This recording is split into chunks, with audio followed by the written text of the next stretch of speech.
Let's go back in time, to a time long ago in the not-so-distant past. School has just ended for the day, and so you rush home, full of excitement and childlike wonder. Your mother greets you at the door with an afternoon snack of grilled cheese and Capri Sun before sending you up to your room so she can fight with your father about wanting a divorce. You turn on your Xbox to drown out the sounds of domestic violence and hop online with your friends. These are the happiest moments of your life. Messing around in Halo Forge custom games, camping the intel on 2 Fort with the orange box, listening to strangers scream racial slurs at you in Modern Warfare. It was a simpler time, long before your dreams were crushed by the crippling weight of existence, before your friends went offline to move on with their lives, before you became a loser in his mid to late 20s who still lived with his parents and made YouTube videos in his spare time. If only you could go back, only you could have a little taste of what things were like back then, playing stupid, poorly made FPS games with your friends. If only, if only.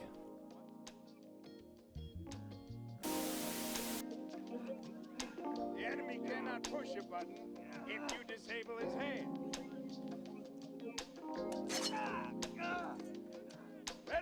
I decided that it would be fun to try and capture that feeling of playing some random, cheap FPS with your friends back in the day. I remember when these games were everywhere and you could buy a 4-pack of some poorly made game for all your friends for like 20 bucks. They were never good, but personally, I remember having an absolute blast playing these things with some friends on a Saturday night. Nowadays, it feels like these games aren't really in style anymore. With free games like Fortnite, Apex Legends, and Rocket League, why would you bother to pay for something that you know is just going to be bad just to get a few laughs with friends? Still, I'm a bit nostalgic about these games, so I decided to go back and play a few of them that might have been forgotten to time just to see what they were all about. My only real criteria for picking these games was that they were cheap, off-the-beaten-path FPS games that looked like something where you could go in and goof around with some friends on a late night and just have a bit of fun. Some of these games are ones I played in the past and others I just found on Steam. That's pretty much it, at least I think.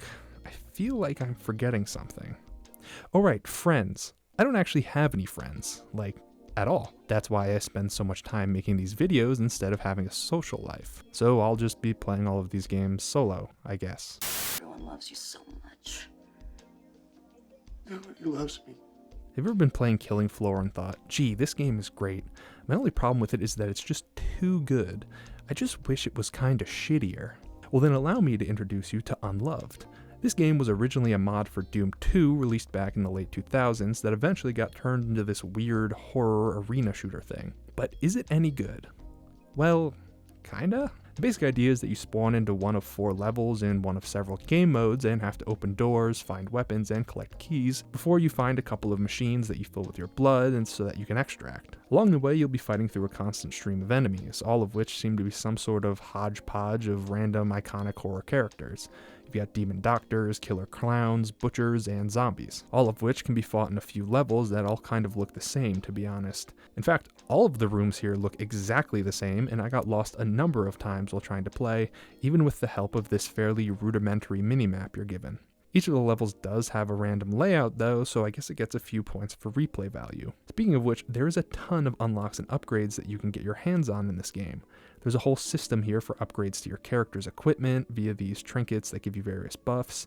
These can be acquired by completing levels, or I assume from these demon and abyssal chests, which can only be found on the harder modes, which I didn't really bother with. There's also some collectibles you can grab in the levels that net you some points that you can use to customize your character's title or clothing color. On top of all of that, there's a bunch of different game modes for you to mess around with here. I stuck to the standard game mode as I didn't want to spend several hours playing this game, but they all appear to just be sort of different riffs on the standard Killing Floor-esque arena shooter experience. So for a $5 game, you're really getting a good amount of stuff here in terms of repeatability and character progression. The only problem is that no one actually plays this game and the servers are all completely empty.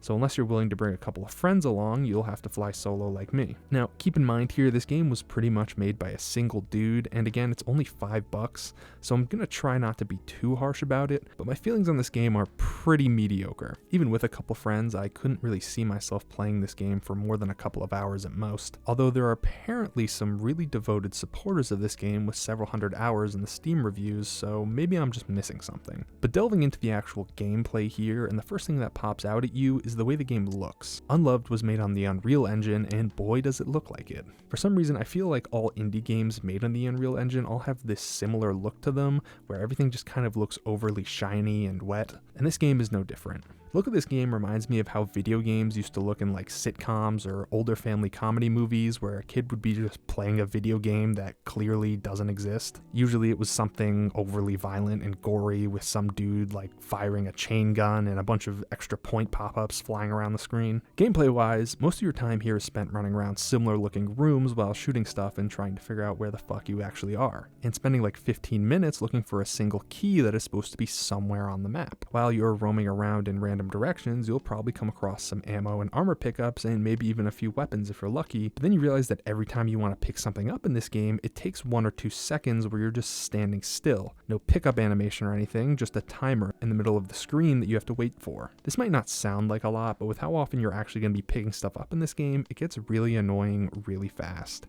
I can't for the life of me understand why the developer didn't make picking up items instant. I feel like half of my gameplay time here was spent just waiting for my character to pick stuff up. Admittedly, there is an arcade mode where pickups are instant, but I stuck with the default game mode and it drove me nuts. As for the actual combat, it feels fine. Like, there's nothing wrong with it, it's just kind of generic, I guess. Enemies seem to fall under one of 2 categories. They either chase you and try to melee attack, or they shoot fireball projectiles at you. You're given the choice of 5 weapons here, each with their own alternate fires, all of which need to be found randomly sprinkled around the level. You've got a generic pistol, a submachine gun, double-barreled shotgun, a nail gun, and a railgun. They all feel okay, if a bit generic, and you can find upgrades from them hidden around the level, which I guess is a nice touch, but overall the game is just sort of okay. Maybe it could be a fun afternoon with friends, but I'm not really sure why you would ever play this over Killing Floor or Left 4 Dead or something. It just feels a bit too generic video gamey for my tastes, but hey, it was made by a solo dev, and honestly, when you take that into consideration, the whole thing becomes a lot more impressive, so hats off to them, but I think I'd pass on this one.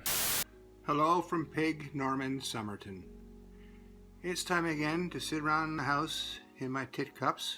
Up next, we got Blood and Bacon, and this is actually a game that I have really fond memories of messing around in back in the day. I remember shooting pigs and laughing at all the goofy voice lines with my friends and just having hours of fun with this one. Blood and Bacon is a sort of comedy horde shooter where you're placed on a farm and have to kill waves of enraged swine while some pitchforked farmer spouts memes at you in between fights. As this random reviewer put it, imagine Left 4 Dead with grotesque roid rage pigs. Now imagine there is also skeleton pigs, metal pigs, and giant pigs. Now throw on top of all of that Dark Souls pig bosses every 10 days. I couldn't have said it better myself. That's pretty much the gist of the game. There's only one map, and every day you start off in a barn where you chat with the farmer for a minute before choosing your weapons and heading outside to fight the day's pigs. As you progress, you unlock more guns to use, and you can complete optional objectives by going down and exploring the tunnels to uncover secrets and cosmetic items. There's a ton of Easter eggs sprinkled around the game for you to find, and you can even unlock cheats to make things more chaotic. And I gotta say, I love when a game really knows what it's about. Like, this game is not trying to be anything other than a cheap little game for you to goof around in. The whole thing costs like $1, so I doubt the developers ever expected to win any awards, but then again, they didn't need to. Nowadays, it feels like every multiplayer game out there needs to be brimming with all sorts of goofy looking skins and a battle pass, so it's sort of refreshing to play something that was made by a small team who just wanted to have a good time with their silly little game. And I like that. But back to the game, you've got a pretty standard gameplay loop here of trying out any combination of the guns you unlock and just trying to survive each day fighting a bunch of pigs in a poorly textured environment. Every 7 days, you get a rest day of sorts where you're given explosive ammo by the farmer, and they let you out to just slaughter as many pigs as you possibly can. Dismembered pig parts can be chucked into a metal meat grinder to be turned into ammo, grenades, or power-ups, and every 10 days you get to face off against a boss. These are definitely the highlight of the game. All of the bosses are super over the top and gross. The second boss fight in the game is against this giant pig in lipstick who attacks you by continuously shitting and puking all over you, and there's something like 10 bosses here spread across the 100 or so days you're tasked with surviving. You can go down into the tunnels on certain days to look for secrets and collectibles, and you can find little hidden Easter eggs littered all over the place. The few that I found while just messing around during my playthrough caused the farmer to sing really bad renditions of popular pop songs, which was at least sort of funny. My fears would shrink, but now I'm insecure, and I care what people think. My name's Blurry Face, and I care what you think. Plus the game actually has Steam Workshop support, and if you take a look on the Workshop page, you'll find that it's pretty much just entirely all memes and joke mods, which everybody loves. Overall, this game is pretty shallow when it comes to gameplay variety, but it makes up for it in just sheer goofiness and overall wacky gameplay. So for $1, there are plenty of worse ways to spend an afternoon with your buddies. Is this ever something I would play again solo? Probably not, but I could totally see myself shelling out some cash to play a few rounds with some good folks and a couple of beers. If I ever find any friends, that is.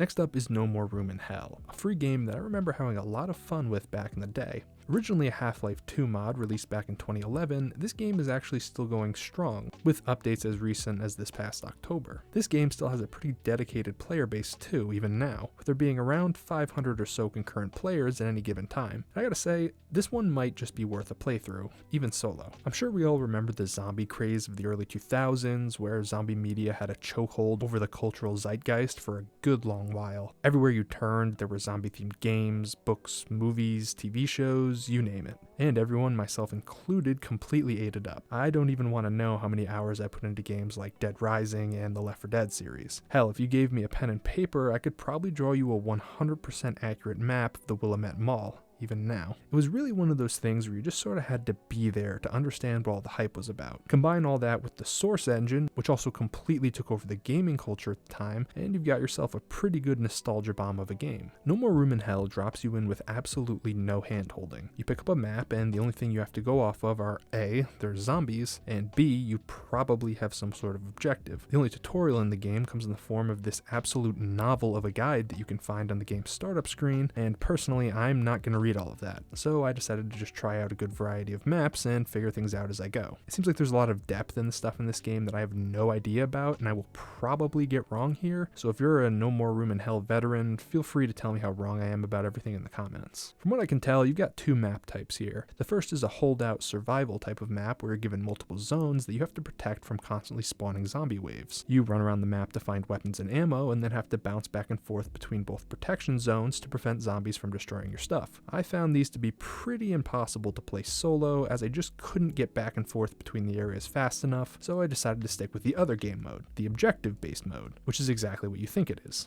You spawn into an area like a police station or a cabin in the woods, and you have to complete various tasks in order to extract, all while fighting off any zombies you come across. Think the standard Left 4 Dead style gameplay loop. You need to gather up whatever weapons and supplies you can get your hands on and hop to it. Now, the combat here is a lot slower and weightier than the last two games. When you melee attack, you need to charge your swings, and you can really feel your character lunging forward with momentum as they do it. Swing too much too quickly and you'll be out of breath and might leave yourself vulnerable, so you need to be very careful to time your attacks to hit zombies before they grab you, and this can be really difficult when you're trying to juggle multiple enemies at once. The zombies don't go down easy either. Unless you're using a super heavy weapon like a sledgehammer, you're going to need to get a good amount of hits in before a zombie goes down. And having a heavy melee weapon takes up a lot of inventory space. That's right, this game has inventory management, and everything in the game takes up space. Bandages, guns, ammo, flashlights. You can't just run around grabbing everything in sight. You'll have to make careful decisions about what is and isn't worth keeping on you. Want to run around with a giant sledgehammer? Go ahead, but that means you're only going to have room for maybe a pistol and a little bit of ammo. Find a cool military rifle and a shotgun at the same time? You can carry both, but you're going to have to split the amount of ammo between both guns, and you'll be left with no room for a melee weapon, so you better be a good shot. The game also features a pretty interesting HUD in that there isn't one. Other than the scroll wheels you bring up to check your inventory and the occasional outline to tell you where objectives are, there really isn't any sort of UI in this game. Want to know what your objective is? Well, you're going to have to pull up your compass and take a look. Need to know how many bullets you've got left? Well, then you're going to have to take your magazine out to check. Need to know how much health you have?